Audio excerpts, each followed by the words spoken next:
Our guest on Front Row Rugby today is Springbok legend, former fullback and World Cup winner, Andre Joubert. Andre, a warm welcome to you. Thank you, Peter. Yeah, nice to be on your blog. Andre, let's go back to 1992, South Africa returning to international rugby against the All Blacks. You weren't part of that squad. You only got your chance in 1993 against the Wallabies.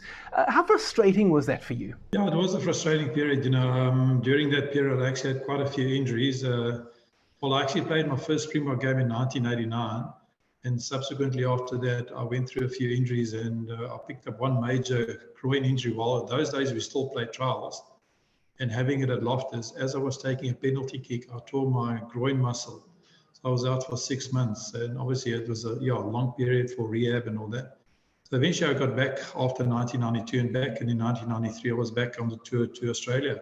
Yeah, so it was a difficult time, but you've got to work through those kind of difficulties, and then it always makes you a better player at the end of the day. And then you stayed in the side pretty much all the way through to 1997. You were known in that time as the Rolls Royce of fullbacks. How special was that period for you? Yeah, no, it was a special period. As I said earlier, every player has got to go through the injuries, and I think if you work through injuries and you get to top level again, then you kind of set physically and mentally, to prepare for all kind of games lying ahead of you. I think people don't realize how many coaches I've been through. You're talking about that period. I think my first coach was Cecil Moss in 1989, and then from 93 onwards, I think it was Mac, and then after Mac came Kitch Christie, and then after Kitch Christie came Andre Markgraaf, Harry Viljoen, and Nick Mallet, and so I went through a few coaches, in my career. So I must say my career has been special from 1992 onwards until 1997. Yeah, it really did feel like there was, or it was a case of a new year, a new Springbok coach in those days at some stage. Andre, let's go to 1995. It's the World Cup. It's in South Africa. Our opening match is against the Wallabies at Newlands. They are the defending world champions. How nervous were you guys leading into that match? We were nervous, I must say. I still remember when we got off the plane there in Cape Town. You had the Kaapse Klopse, all singing for us and all celebrating, for celebrating the World Cup. So I must say we were quite nervous, but kind of a confident nervous. And so I think we prepared very, very well. We knew we were, and we knew that we were a very, very fit team. Our kids drilled us on running around the Joburg golf courses there. So fitness-wise, we were on top of the game, So I think at the end of the day, just how to kind of apply ourselves in the games lying ahead. And, I think as everybody know, we had a great start to the World Cup by beating the Aussies. I think they were number one at that stage convincingly, so it was a great start for us. 27-18, it was a great result, great start to the World Cup for the Boks, and then beating Romania and Canada after that, heading into the quarterfinals against, they were still called Western Samoa in those days, and you suffered quite a nasty hand injury in that quarterfinal. Talk to me about that. Yeah, it was it was a quarterfinals against Samoa, and it was quite an open game, and I think those days, the high tackle was still legal. I think in the modern game, there would have been quite a few red cards coming to play in that game. And I think it happened at about 15 minutes into the game. I took I got a skip pass on the outside, and I went through the gap. And as I went through the gap, Jonah Lomu came and he gave me like a front arm high tackle, And as I ran with the ball, obviously his hand hit the back of my left hand, which broke the metacarpal in my left hand. But at that stage, your adrenaline is going, you're running, and after a while I felt, my finger was hurting a bit, and I could push it, and then actually the bone was sticking out on the top. I strapped it up and tried to play a bit onwards, but then the doc said, listen, we better get this sorted out. And, as I came off the field, and then I realized that my hand was broken, and, obviously the first thing that came into my mind, my World Cup is over. And later that night, those days we were still having cocktails, and then there was a Dr. Mark Ferguson. He said, listen, come and see me the next morning. Let's see what we can do with your hand, and let's put a pin in and let's see how your hand reacts to it. Obviously, I went for operation that Sunday morning. I think the op was finished by 10 o'clock. And then I went back home to Durban, and because Kitch sent us all home. And then my hand was quite swollen, and with this pin obviously been inserted in it. And we got back on Tuesday back to Joburg, where we had our training, and then Kitch said, listen, as I walked into the team, we said, listen, Juba, those days, to kill our time in the hotel, we played a lot of table tennis. So I said to Juba, listen, you take a table tennis bat and start playing a bit of table tennis. So I held it, and I must say it felt quite comfortable, with a bit of pain, but it felt quite comfortable. And then Kitch said, okay, Juba, you look okay. Get yourself ready. And but I think the key thing is my hand was quite swollen a bit, and those days there was a new technology that came to the fore. They called it the decompression chamber, where they kind of lower you like below sea level and then put a lot of oxygen through your system, which really helped a lot with the swelling. So I must say, and then obviously you knew what happened that Saturday when we started playing France. Yeah, let's talk about what happened against France. I mean, that must be probably the wettest rugby field, certainly that I've seen, watching rugby as a fan over the years. I'm assuming that must be the wettest conditions that you've ever played in as well. Definitely was. And, obviously wet conditions become quite difficult for fullback play, because fullback play comes more into play now. But before we got to the game, and as the clouds were opening up with the rain, and it just carried on raining, there was a guy from Ireland, I can't remember his name. He kind of said to me, he saw those days that I broke my hand, and I received the facts from him earlier in the week at the arriving at the hotel. Said, listen, they got a kind of hockey game there in Ireland where they use this kind of gloves, and you would like to send me one which will help your protection. And obviously I said, yeah, thank you very much. That'll be great. It'll definitely help with the bumps and bruises. And Saturday morning arrives, no glove yet. And as I can see, the time's running, and I haven't even had time to train with this glove. And eventually, this glove arrived at about 12:30 at the hotel. And I think we were leaving at 1:45, 2 o'clock for the game, because the game, I think it was at 3 o'clock.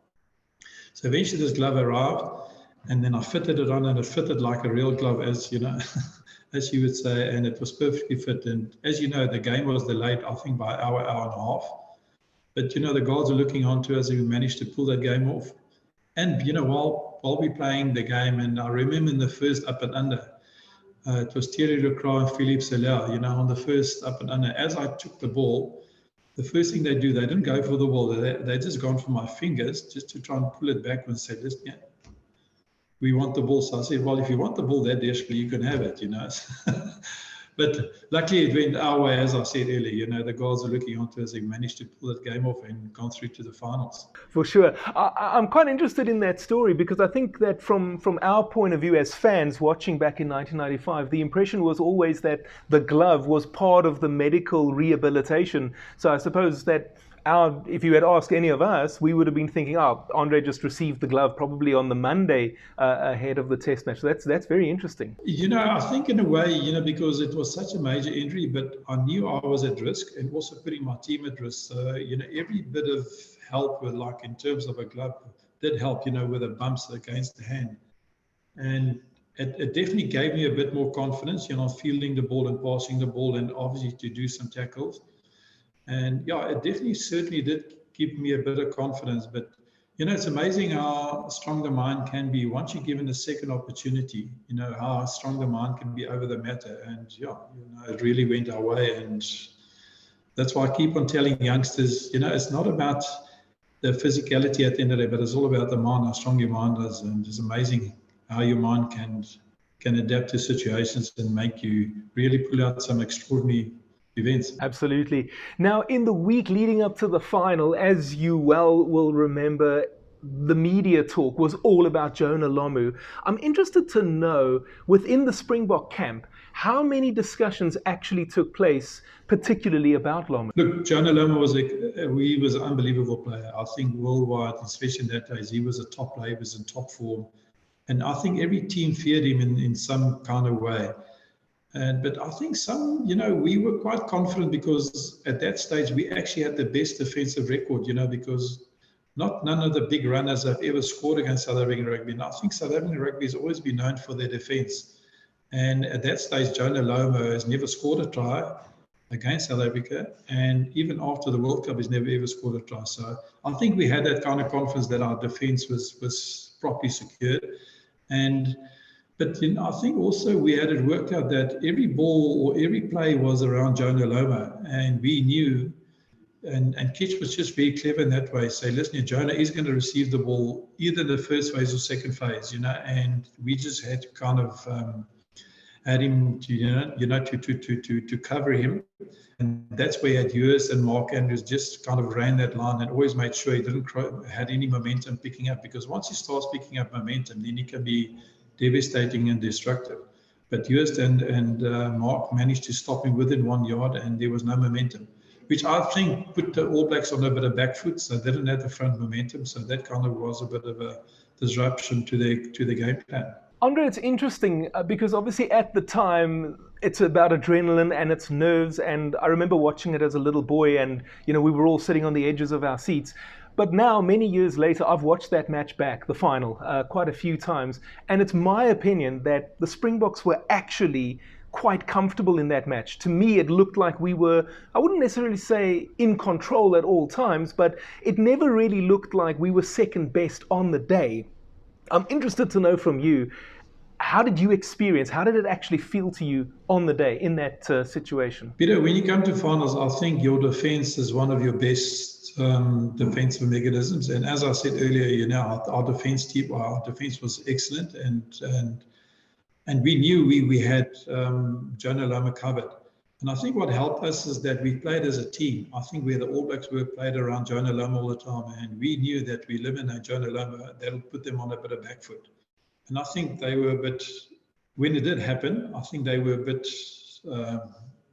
put out of their guard, that they were not easy and comfortable. They had to play a bit on the back foot, and I think that was a big disruption to them. Yeah, so we had a confidence in ourselves that, we've come so far, we've worked so hard, and also in front of your home ground, and Ellis Park has always been a good for us. And yeah, so we had that confidence that we can pull it off. I know we pushed it up to extra time, so it was, I think we, spectator-wise, must have been, that next extra time minutes must have been the hardest thing to watch.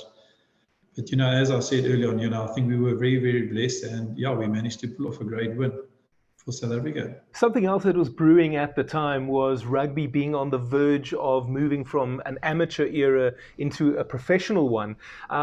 We've read lots of stories about Francois Pienaar speaking to you guys about professional contracts. He wrote about it in his book, Rainbow Warrior, as well. Andre, from your perspective, how would you describe what was going on behind the scenes? Pre-95, it was, rugby was still amateur. And obviously during the 95, and that's when we started hearing about things, it's going to change after the 95 World Cup and start kicking in 1996. But there's obviously Kerry Packer who kind of came up with this to be the disruption in amateur stages to make it professional.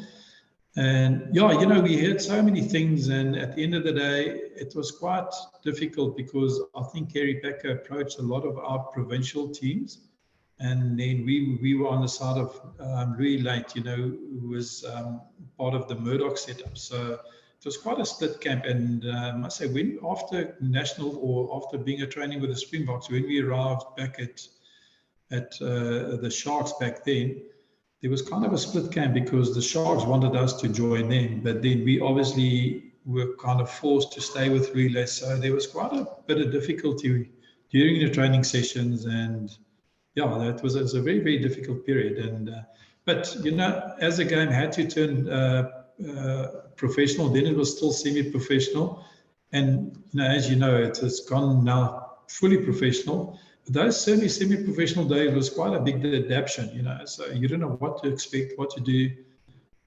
I had to resign from my job because they were saying, listen, you're becoming a semi-professional rugby player now. So I couldn't put the hours back into my business back then, or my job back then. And hence, that's when I started my own business back in 1996.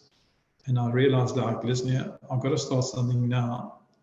In lieu of rugby, when it finished, at least I got something to fall back onto. So yeah, so it was a very, very difficult time, very difficult decision times, because I could have resigned from my job and then break my leg in that first year. So it could have been difficult, but it went my way, so I was very blessed. Hey, if you're enjoying this video, why not hit the like button? It was a difficult time also for the Springboks. Not obviously not 1995, but then in 1996, as we spoke a little bit earlier, new coach and all of that. Kitch Christie obviously had to resign for health reasons, and then Andre Markgraaff came in, and the Tri Nations was at the time this brand new competition, and the Springboks didn't win many matches in the Tri Nations, and then there was that series against the All Blacks straight afterwards, and many of the sort of score lines were quite close, but the Boks just couldn't quite get over the line until that final match against New Zealand at Ellis Park. And ultimately that meant that South Africa lost a series at home against New Zealand for the first time. Why do you think things went wrong for the Boks? I think, first of all, when there's a change of coach, it's quite difficult. Obviously, a new coach comes in with his new ideas. He obviously wants to get his kind of players in the system.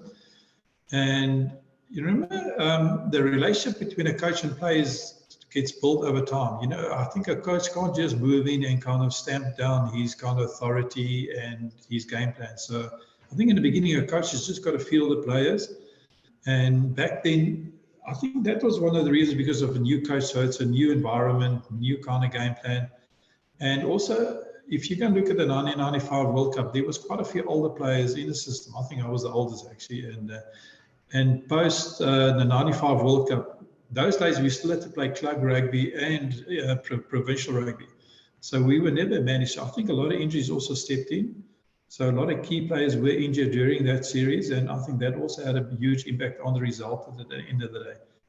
And as you would know that, we lost the series. And looking at those score lines, they were very, very close at the end of the day.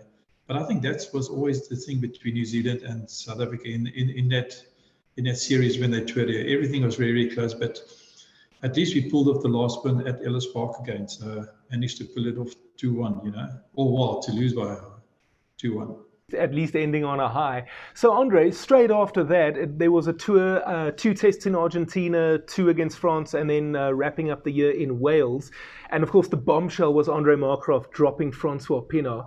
How shocked were you by that? I think the most important thing about rugby, especially in the professional era, there's got to be a relationship between the coach and the captain. And I think that was one of our success in the 1995 World Cup, because Kitch and Francois had a very good relationship. And I think in France was kind of like the intermediate between the team and the management. Look, the relationship between Andre and Francois, I don't know what there was, but I think what Nick was what Andre was looking for was to start rebuilding the Springboks with younger players. And I think that was maybe the initiative behind it, of dropping Francois and start looking at the younger generation to replace the older generation. So I think that was the reason for that. Did you notice a different mood in the camp on that 96 tour? No, I don't think so. I think that was actually a great tour. We beat the French. So, and it's always good to have young players coming in, and you still have to have the older guard around that. But it was a good blend that Andre picked, and it was a very, very successful tour. So it was a very good mood in the camp at the end of the day. I think if you win, then everything is good. But if you start losing, then everything can go bad. But I think we knew we had to start winning to make it a successful tour for us. And how satisfying was the series win over the French? Oh, it was excellent. I think, I can say I've never lost a game against the French. So it was a good win series for us in France. I think that's one of the most difficult places to go on tour. And I remember the French will put you in the center of Paris, but they'll put your training facilities about 2.5, 3 hours outside of Paris. So every morning we had to leave by 7 o'clock. And by the time you get back into your hotel, it's like 3 o'clock in the afternoon. So it was a whole day excursion and a lot of traveling, to get to the field. So it was very, very difficult circumstances. But at the end of the day, it's all about winning on the field on a Saturday, which we pulled off. Okay, Andre, I've read that Markgraaff promised you guys the week off if you beat the French in that series, and then obviously finishing off against Wales. Tell me about that last week before the Welsh test. How much fun did you guys have? No, it was great fun, and I must admire Andre for keeping to his promise, because, us winning the series against France, that was our goal, to go and beat the French. And then, I think it wasn't actually against Wales. I think it was actually against the Irish invitation team we had to come play our last game. But we were all partying that week, and I think we only had one training session. It was a Thursday. This is a warm-up before that game. But I think we lost that game, yeah. So it wasn't. It was still a close game, but it was, yeah. But we just went out to go and play some kind of barbarian running rugby, and it was a good festive game. I think at the end of the day, it was a great. It wasn't a test match game. It wasn't tight and just kicking, but it was a really open kind of game, and I think it was most enjoyable for the crowd. So I think they had a great fun that week. The people watching that game. And then we all know what happened with Mark Croft. He was then replaced by Carl du Plessis, who came in for the British and Irish Lions. We lost that series, as we now know. A lot of people felt at the time that it was a weak Lions squad, especially if you compare to the Lions teams that we've seen in 2009 and again in 2021 in South Africa. A lot of people think we should never have lost that series. What is your take? Yeah, again, there was a change of coaching within 1 year space. There was no time for a coach to start building a team. So we had new coaches coming in. They had to take over players. So they had to, and there was no time to kind of learn these players, to kind of understand what their weaknesses are, what their strengths were. So Carl and Gersmal were thrown straightly into the deep. And it was very, very difficult. And I think at that stage, Carl and them were coaching Falls Bay Rugby Club. So for them, there was a straight leap from club rugby to test match rugby. So it was quite a difficult or quite a massive leap, in terms of coaching. And we as players felt, look, they were exceptional rugby players, but I think they were still in the youth of their coaching career. So very, very inexperienced. And I must say the players were very not confident in a coaching style that was presented to them back then, So, but as you know, we started off badly and then we lost the series, disappointingly. And I think one of the key things why we also lost the series because of the kicking between me and Henry Honeyball, we missed quite a lot of goal kicks. And I think that was one of the things when you come to test match rugby, kicking needs to be pinpoint if you want us to, if you want to win a series. So our kicking wasn't up to standard at that stage. And yeah, so it was a very, very difficult series. And then later, I think after in the Tri Nations, we started, then the tide started turning because that team went through a lot of critics. We lost quite a few games and we were criticised a lot. And I think the biggest turnaround is when we beat Australia in Pretoria with a massive score, I think of 63-21. And I think that was the first time that team ever started tasting victory. And as you know, after that, they got to win 19 games in a row. So I think any good team has to go through the doldrums to be criticised all the time. But once they start turning the tide and up curve, they're a very, very difficult team to win. In that Tri Nations that you just mentioned, as you say, the Boks put 60 past the Wallabies. A couple of rounds before that, the All Blacks put 50 past South Africa. I think the score was 55-35. It's just interesting to me how you would have a competition between three teams that are, shall we say, relatively evenly matched, and yet you could still get such high scores. What do you think brings that about? Any team works through peaks and troughs, and I think at that stage, the All Blacks have built up, and then that day when they beat us 55-35, we were kind of still building to try and achieve a win, so our confidence was very low, and the All Blacks have just peaked at the right time. And I think after that great loss, which we had there against the All Blacks, then we just said, yeah, this is enough and enough. And as I said earlier, we just went on that upward, and I think we realized, listening, we've had enough pain now, been criticised enough, and then we were on that upward curve, and we hammered Australia, by the same margin. But that's how rugby works, and we beat Australia by 63-21, and funny enough, 2 years later, the Australians went to win the World Cup. That test at Loftus that you mentioned when we put 60 past the Wallabies, as it turns out, that was your last test match for the Springboks. How disappointing was it for you that it ended there? Yeah, look, I don't thought it was going to end, and I thought I was still in the run because I still set my goal. Although I think I was 34 when then, and then I still had my mind set on the 1999 World Cup.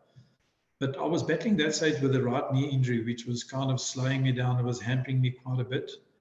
And obviously, on the year-end tour, it was Nick Mallett who got chosen as the head coach. And he came and saw me and he asked me, Joubert, can I please come on a tour on the NEHL? So he said, Nick, I really would love to, but unfortunately, I'm battling with a knee injury at the moment. I'd like to get it sorted out, have an op on it, and then I can be ready and start building myself for 1999. I think, obviously, I think Nick didn't like what I had to say, and I said, listen, yeah. And then, as you know, he took Percy on the tour, and Percy had a very great tour. And I think since then, after that tour, Percy was selected to be the fullback. That's exactly the way it worked out. In fact, as I recall, I actually think Justin Swart was playing fullback for Western Province in the Currie Cup winning side, with Percy at centre, and then Nick Mallet was the one that switched Percy to fullback, if I'm not mistaken. Yeah, that's correct. I think Justin was in it, but then I think they moved into right wing, but at least I can say I gave Percy his first try in his Springbok career, because in that Australian match I gave him a long pass, which he ran right through the team, from the halfway line. So, no, but I think Percy also had a great Springbok career, which is great to see that he followed on afterwards. Let's finish with a funny moment, a memorable moment from your time at the Springboks. Well, I think the funniest moment I think I would recall is most probably, as I said earlier on, Nick Mallet was assistant coach to Andre Joubert on there in Paris. And as I told you that, the bus trip to the training grounds took us about 2.5, 3 hours. And that morning, every morning before we left, we always had breakfast, and then we had a cup of coffee. So we just thought, it'll be a good initiation for Nick on this tour we could pull some kind of prank on him. So before we got onto the bus, we put a dormicum into his coffee. He obviously he finished his entire coffee, and then we got onto the bus. And then, as you know, dormicum, if things are slow, it kicks in very quickly. So Nick fell asleep, and we went to our training session. After we came back from our training session, we told Nick, "Now, come, Nick, we're going back now." And he obviously slept through the whole training session. So the dormicum did its work, and he missed his first training session. So he wasn't happy, but we all thought it was great, That's Nick's first initiation to the Springbok tour. Andre, is that a normal thing that the players would initiate the coach? No, well, he was assistant coach, so he was still there, so he wasn't the head coach, and I think we discussed it with Andre Joubert before, and he thought it was a great idea, so so it was with the blessing of Andre that we did it. All right, cool. Sounds great. Andre, that brings an end to our time here together on Front Row Rugby. I just want to say thank you very much for being available, and it would be lovely to have you on again in the future. Thank you, Peter. Thanks for the invite, and great being on your show. Last time on Front Row Rugby, former Springbok captain Adrian Richter was my guest. You can watch that video by clicking on the link appearing on the screen right now. Next time, we will have another former Springbok captain, Corné Krige. Thank you so much for watching. If you enjoyed that video, why not tackle the like button? You can also subscribe and hit the notification bell so you don't miss any content from Front Row Rugby. See you next time.